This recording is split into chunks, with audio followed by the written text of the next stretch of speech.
Discipline मतलब अनुशासन। कई लोगों को ऐसा लगता है कि डिसिप्लिन मतलब मोटिवेशन, लेकिन डिसिप्लिन इससे बहुत ज्यादा है। क्योंकि एक मोटिवेटेड व्यक्ति कुछ कर सकता है, लेकिन एक डिसिप्लिन व्यक्ति कुछ भी कर सकता है। हम लोगों को बचपन से बताया गया कि अनुशासित रहो, पर कैसे, ये कोई नहीं बताता। क्योंकि किसी को पता ही नहीं है कि डिसिप्लिन बनने की साइकोलॉजी क्या है, मनोविज्ञान क्या है। आप अपने मन को वश में कर लो या आपका मन आपको वश में कर लेगा। तो हम इस वीडियो में ऐसे मनोवैज्ञानिक तरीके को जानेंगे जिससे आप अपने दिमाग को वश में कर पाओगे।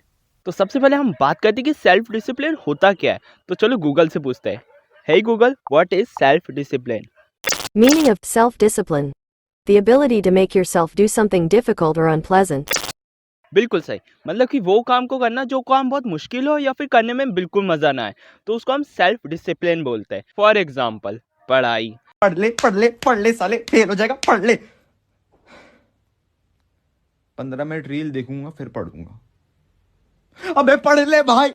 लेकिन वो मुश्किल काम को हम आदत भी तो बना सकते हैं। तो इस वीडियो के बाद वो मुश्किल काम करना आपकी आदत बन जाएगा। लेकिन आदत बनाने से पहले हमको ये समझना पड़ेगा कि आदत बनती कैसे। बेसिकली आदत ना 4 स्टेप में काम करती है: क्यू, क्रेविंग, रिस्पॉन्स, रिवॉर्ड। तो सबसे पहले हम क्यू को समझते हैं। मान लो तुम्हारी क्रश का मैसेज आया, तो ये हो जाएगा क्यू, मतलब कारण। अब क्रेविंग को समझो। अब तुम्हारा मन होगा, जिज्ञासा, कि किसका मैसेज आया होगा, कब आया होगा और क्या आया होगा। तो ये हो जाएंगे तुम्हारे लिए क्रेविंग। अब सीधी सी बात है, तुम उसके लिए रिस्पॉन्स करोगे। तुम अब फ़ोन खोल के देखोगे और मैसेज को चेक करोगे कि किसका आया, क्या आया। तो ये हो जाएगा रिस्पॉन्स। अब तुम्हें मिलेगा सेटिस्फैक्शन, ये हो जाएगा तुम्हारा रिवॉर्ड। बूम, अब ये आदत बन चुकी है। और भैया अभी भी समझ नहीं आया ना, तो अगले एग्जाम्पल में पक्का समझ आ जाएगा। मान लो तुमने कभी सिगरेट नहीं पी और तुम्हारा दोस्त आके तुमको सिगरेट ऑफर करा है, ए पिएगा क्या? तो यहाँ पे क्यों हो जाएगा तुम्हारा दोस्त। और वहीं पे तुम्हारे मन में जिज्ञासा पैदा होंगी कि ये सिगरेट होती कैसे होंगी, लगती कैसे होंगी, और एक ही बारी तो पीऊंगा, एक बार से थोड़ी ना कुछ होता है। तो ये एक्साइटमेंट हो जाएंगी क्रेविंग। अब तीसरे स्टेप में तुम रिस्पॉन्स करोगे। रिस्पॉन्स क्या करोगे? एक तो पियोगे, नहीं तो नहीं पियोगे। अगर तुमने वो सिगरेट पी तो फिर यहाँ पे तुमको रिवॉर्ड मिलेगा। अब रिवॉर्ड मिलने के बाद ये हैबिट बन चुकी है। बूम, अब तुम्हें सिगरेट की लत लग चुकी है। तुम्हारे बिगड़े हुए दोस्त ने तुमको भी बिगड़ा दिया। आई होप आपने चारों एलिमेंट को अच्छे से समझ लिया होगा। तो अब हम एक एक करके चारों पे बात करते हैं। तो सबसे पहले हम बात करते हैं क्यू की। देखो, क्यू का मतलब क्या होता है? कारण, ट्रिगर पॉइंट, या वो चीज़ जो आपको याद दिलाए कि आपको ये काम करना है। तो आपको अपनी हैबिट बनाने के लिए एक ट्रिगर पॉइंट चाहिए। अब आप मुझसे पूछ सकते हो कि तुषार, हम ट्रिगर पॉइंट कहाँ से लाएंगे? तो मैं हूं ना, मैं बताता हूँ। इसके बेसिकली 4 तरीके हैं। तो पहला तरीका है टाइम एंड प्लेस। स्पेसिफिक कर दो कि मुझे ये काम इतने बजे यहाँ पे करना है। फॉर एग्जाम्पल, ये बोलने की जगह कि मैं कल पढ़ूंगा, ये बोलो कि मैं कल 11 बजे अपने घर पे पढ़ूंगा या स्कूल में पढ़ूंगा। इसका सीधा सा फॉर्मूला है कि मैं ये काम इतने बजे यहाँ पे कर दूंगा। स्टार्ट। और अपना दूसरा तरीका है ट्रिगर पॉइंट को एक्टिवेट करने का, स्टैकिंग हैबिट, जिसमें आप पुरानी वाली हैबिट को नई वाली हैबिट के साथ मर्ज कर देते हो। जैसे कि पुरानी हैबिट के बाद मैं ये नई वाली हैबिट करूंगा। फॉर एग्जाम्पल, मैं ब्रश करने के बाद खाना खाऊंगा, खाना खाने के बाद मैं पढ़ाई करूंगा, पढ़ाई करने के बाद मैं खेलूंगा। मतलब 2 हैबिट को एक साथ मर्ज कर दिया कि जैसी पुरानी वाली खत्म हो, बिना सोचे मैं नई वाली पे शिफ्ट हो जाऊं। इसमें आपको सोचने का टाइम नहीं मिलता कि आप करोगे या नहीं करोगे, डायरेक्ट आप वो काम करने लग जाते हो। और अपना तीसरा तरीका ट्रिगर पॉइंट को एक्टिवेट करने का कि अपने रूम का टेम्परेचर चेंज कर दो। मजाक कर रहा हूँ, मेरा कहने का मतलब है कि अपने रूम का एनवायरनमेंट चेंज कर दो। फॉर एग्जाम्पल, अगर तुमको आदत बनानी है पढ़ने की, तो अपने बेड के पास में बुक को रखो। इससे तुम जैसी रात में जाओगे सोने, तब तो तुमको याद आएगा कि पढ़ना है।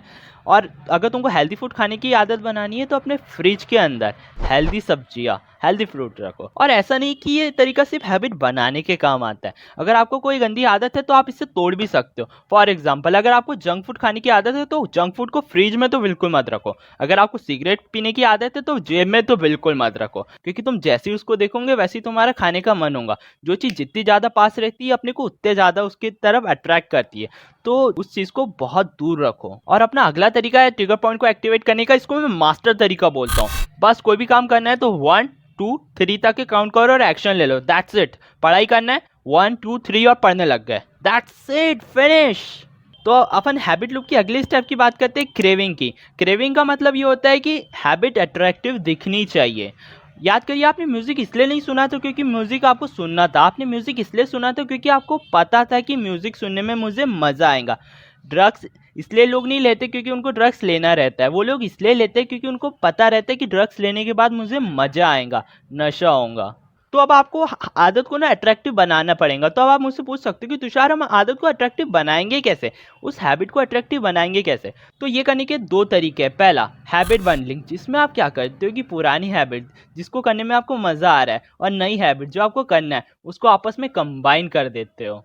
मैंने कहा कंबाइन कर देते हो, मतलब एक साथ करते हो। इस बार क्या होगा कि जैसे आपको म्यूजिक सुनने में मज़ा आ रहा है और आपको जिम करना है, तो आप दोनों को कंबाइन कर सकते हो। आप जिम करते करते करते म्यूजिक सुन सकते हो। I hope you got my point. दूसरा अपना तरीका है ज्वाइन अ ग्रुप। अच्छा, मज़ा कब आता है मूवी देखने में? अकेले देखने में ज़्यादा मज़ा आता है या दोस्तों के साथ देखने में ज़्यादा मज़ा आता है? सीधी सी बात है, दोस्तों के साथ देखने में मूवी ज़्यादा मज़ा आता है।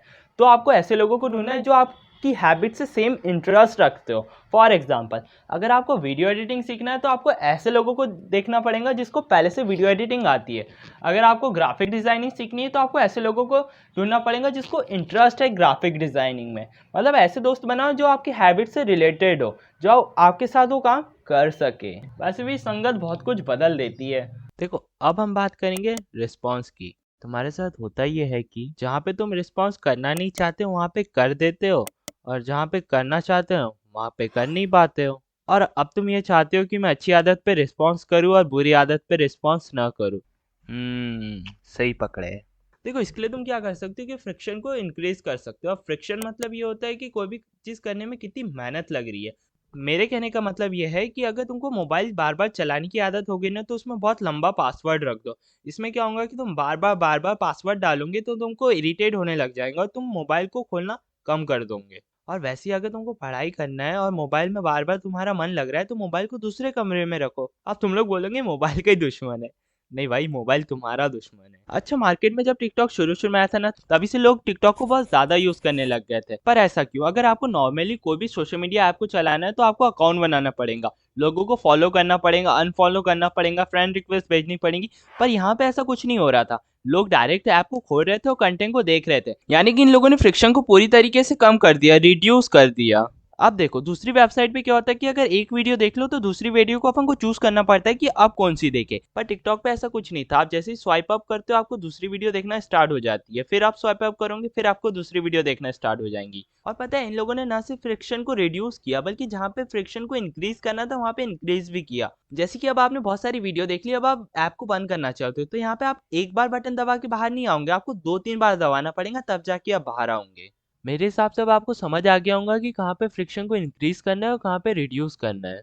अच्छा, इनकी सक्सेस के पीछे बस यही एक कारण नहीं था। इन लोगों ने ना लंबी वीडियो को छोड़ के छोटी वीडियो पे फोकस किया। तो आपको भी यही करना है, आपकी हैबिट का एक छोटा वर्जन फाइंड करना है।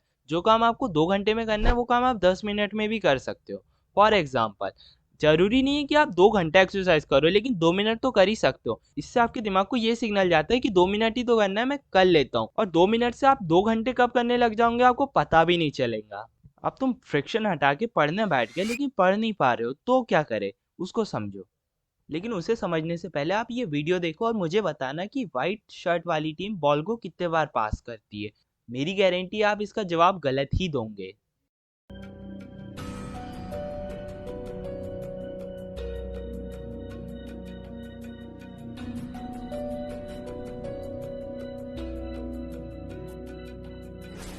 मैंने झूठ कहा था, इसका जवाब तेरा है। हो सकता है कि आप सही भी हो, लेकिन क्या आपने मून वॉक करते हुआ भालू देखा? अच्छा, आपको भालू दिखा क्यों नहीं? क्योंकि आप फ्लो स्टेट पे जा चुके थे। फ्लो स्टेट मतलब कि आप एक टाइम पे एक ही चीज को फोकस करते हो, बाकी सारी चीजों को इग्नोर करते हो। अच्छा, कभी आपके साथ ऐसा हुआ है कि आप कोई काम कर रहे हो, आपको काम करने में इतना मजा आ रहा है कि आपको टाइम का भी पता नहीं चल रहा, आसपास क्या हो रहा है इस बात का भी पता नहीं चल रहा? यही है फ्लो स्टेट। जरा सोचो यार, अगर तुम फ्लो स्टेट में चले गए तो तुमको काम करने में कितना मजा आएगा। और वो छोड़ो, तुम्हारे काम करने की स्पीड 10 गुना ज्यादा हो जाएंगी। पर सवाल ये उठता है कि आप फ्लो स्टेट को अचीव करोगे कैसे? गेम बनाने वाली कंपनियां जब भी कोई गेम बनाती है तो उसमें बहुत सारे लेवल रहते हैं, लेवल 1, लेवल 2, लेवल 3। तो लेवल 1 सबसे ज़्यादा आसान, लेवल 2 उससे ज़्यादा मुश्किल, लेवल 3 इससे ज़्यादा मुश्किल। अब ऐसा कंपनियां इसलिए करती है क्योंकि आप डायरेक्ट लेवल 3 पे जंप ना कर दो। वो चाहती है कि आप सबसे पहले आसान चीज़ करो ताकि आपको उस चीज़ से फेमिलियर हो जाए और आपका इंटरेस्ट भी बढ़े। अगर आप डायरेक्ट लेवल 3 पे जंप कर दोगे तो आपको कुछ गेम भी नहीं समझ आने वाला। मज़ा तो बिल्कुल नहीं आने वाला। तो आप ना यही गलती करते हो, तो कोई भी काम करते समय आप डायरेक्ट पहले मुश्किल काम को पकड़ते हो, मतलब कि आप डायरेक्ट लेवल 3 पे जंप कर देते हो। अब आपसे को क्या करना है, लेवल 1 से स्टार्ट करना है, मतलब कि पहले आसान चीज़ को ट्राई करना है। मतलब एक आंसर याद करना है तो एक ही आंसर याद करना है, ऐसा नहीं कि पहले पूरा चैप्टर का ही टारगेट लेके बैठ गए। पहले स्मॉल टारगेट को सेट करो। ये सही है कि स्मॉल टारगेट पहले सेट करो, लेकिन इससे भी अच्छा मेरे पास एक तरीका है, डेडलाइन अप्रोच। अब ये होता है क्या, उसको समझो। अच्छा, कभी ऐसा हुआ है कि तुम पेपर देने गए हो, पूरा सिलेबस पूरे साल में जितना नहीं पढ़ा उतना 2 दिन में ख़त्म कर लिया? मेरे साथ तो हुआ है। अब ऐसा होता है इसलिए क्योंकि हमारे पास डेडलाइन आ जाती है। पता है, मैंने फ्रीलांसिंग स्टार्ट की थी और क्लाइंट ने मुझे एक वीडियो भेजी और उसको बोला कि इसको 2 दिन में एडिट करके देना है, और मैं खुद की वीडियो को 5 दिन लगा देता हूँ एडिट करने में, लेकिन मैंने 2 दिन में एडिट करके दे दी। क्यों? क्योंकि मेरे पास डेडलाइन आ चुकी थी। अगर वो क्लाइंट बोलता ना 1 दिन में एडिट करके देना है, तो भी मैं कर देता होता, क्योंकि मेरे पास डेडलाइन आ चुकी है। The deadline approaches without mercy, and I stare at an empty screen. We procrastinated for too long, and now we suffer. Yes, thank you for the reminder, Brain. Now can you do that thing that makes us do all the doings in the last minute? Well, in that case, I must activate deadline mode. Yes, deadline. Well, I'm typing again. Oh, it's like magic. Ah, right. Ah.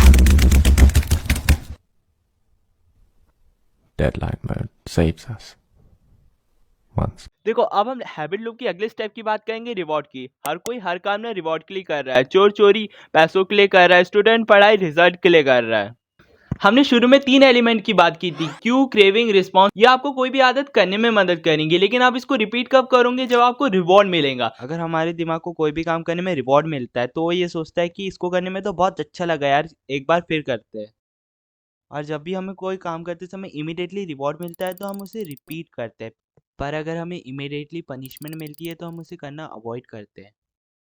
हमने पहली बात की है कि आदत 2 type की होती है, एक अच्छी आदत और एक बुरी आदत। देखो, जो अच्छी आदत रहती है, गुड हैबिट, उसका अल्टीमेट आउटकम तो बहुत अच्छा रहता है, लेकिन इनिशियली आपको पनिशमेंट मिलती है। और वहीं पे जो बेकार आदत, बैड हैबिट रहती है, उसका आउटकम तो बहुत बेकार रहता है, लेकिन इनिशियली आपको रिवॉर्ड मिलता है। तो अब आपको करना है क्या, जब भी आप कोई भी बैड हैबिट को करते हो तो अपने आप को पनिश करना है, और जब भी आप कोई भी गुड हैबिट या अच्छी आदत को करते हो तो अपने आप को रिवॉर्ड देना है। फॉर एग्जाम्पल, अगर आपने 1 घंटा पढ़ाई कर ली तो अपने आप को रिवॉर्ड देने के लिए आप चॉकलेट वगैरह खा सकते हो। और अगर आपको स्मोकिंग की हैबिट है तो स्मोक करने के बाद अपने आप को पनिश कर सकते हो। या आप ये कर सकते हो कि अगर आप एक भी दिन जिम नहीं गए तो आपको अपने 100 रुपये किसी और को देना पड़ेगा। ओके गाइस, आज के लिए इतना ही। कमेंट करके बताना तुम्हारी जिंदगी के अगले प्रॉब्लम के बारे में। मम्मी, आप क्या कहना चाहोंगे मेरी ऑडियंस को? इसको वीडियो बनाने को 10 दिन लग गए, मौसी, आप क्या कहना चाहोगे? तो प्लीज सब्सक्राइब कर दीजिए। नानी, आप क्या कहना चाहोगे? लाइक कर लाइक कर देना बोलना था।